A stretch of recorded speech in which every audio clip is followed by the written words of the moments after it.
Waandamanaji walirusha mabomu ya petroli na fataki wakati wa makabiliano na polisi nje ya bunge la Ugiriki usiku wa kuamkia leo Alhamisi Machi 6 mwaka 2025 katika maandamano mapya yanayoshinikiza wanasiasa wawajibishwe kwa ajali ya treni ya mwaka 2023 iliyogharimu maisha ya watu 57.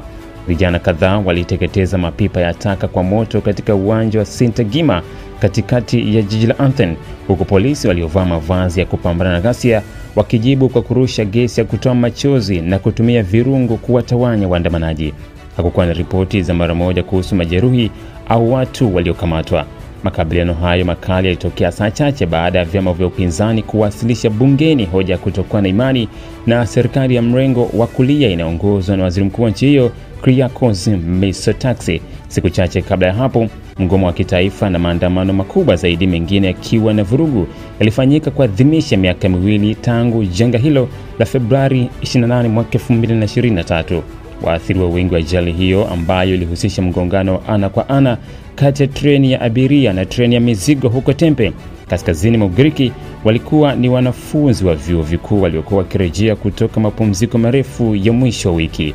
Watu 57 walipoteza maisha na kadhaa walijeruhiwa vibaya katika ajali hiyo. Ndugu wa waathiriwa wamekuwa wakiongoza maandamano hayo ya kitaifa wakidai kwa wanasiasa wawajibishwe kwa uzembe uliochangia ajali hiyo mbaya. Hadi sasa maafisa wa reli pekee ndio waliofunguliwa mashtaka, huku wanasiasa wakionekana kukwepa uwajibikaji. Kwa upande wake, Mitsotakis alitupilia mbali hoja hiyo akidai kuwa ni mbinu ya kisiasa na akasisitiza kuwa haiwezi kuhatarisha muhula wake wa pili wa uongozi ambao unatarajiwa kuisha mwaka 2027. Dataflow inakuletea uhuru wa kukamilisha chochote na internet ya uhakika. Kuwa hewani muda wote, popote ulipo, utakuwa na internet ya uhakika.